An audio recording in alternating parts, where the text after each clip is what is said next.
सर्वमंगल मांगल्ये शिवे सर्वार्थ साधिके शरण्ये त्र्यंबके गौरी नारायणी नमोस्तुते। આપણે ત્યારે વાસ્તુશાસ્ત્ર વિશે જાણી રહ્યા છીએ ત્યારે જ્યારે આપણા ઘરનું વાસ્તુ સંતુલિત હશે તો આપણને સુખ વૈભવ અને આરોગ્યની આપણને પ્રાપ્તિ થશે, દરેક ક્ષેત્રમાં આપણી પ્રગતિ થશે। જ્યારે અગ્નિ પૃથ્વી વાયુ જળ અને આકાશ 5 તત્વોનું ઉપર આ વાસ્તુશાસ્ત્રનો આધાર રહેલો હોવાથી 5 તત્વોની સંતુલિતતા હોવી જરૂરી છે। એટલા માટે પૂજા સ્થાન વિશે આપણે જાણીશું। ઘરમાં મંદિર કઈ દિશામાં સ્થાપિત કરવું જોઈએ તો વાસ્તુશાસ્ત્ર પ્રમાણે પૂર્વથી લઈને ઉત્તર દિશા વચ્ચેનો કોણ એટલે ઈશાન કોણમાં ભગવાનની મંદિરની દેવતાઓની સ્થાપના કરવી જોઈએ।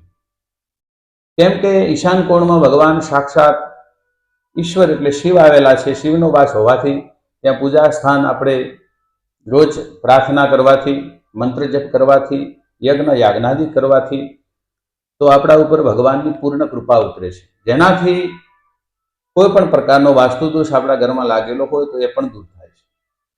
તો ઈશાન કોણમાં આપણે શક્ય ન હોય તો પશ્ચિમ દિશા એટલે વરુણ દિશા, જ્યાં ભગવાન વરુણનો વાસ છે ત્યાં પણ મંદિરની સ્થાપના થઈ શકે છે।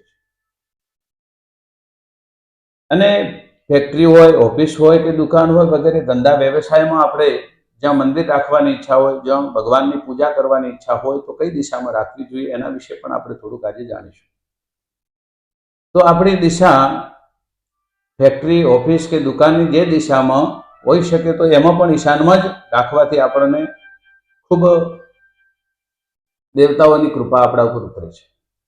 પરંતુ એ શક્ય ન હોય તો તમારી દિશા જે દિશામાં તમારું મુખ્ય દ્વાર હોય એ દિશા તરફ દેવનું મંદિર રહે, દેવતાઓની સ્થાપના રહે તો એનાથી આપણને આપણા જીવનમાં ઘણો બધો લાભ થતો હોય છે।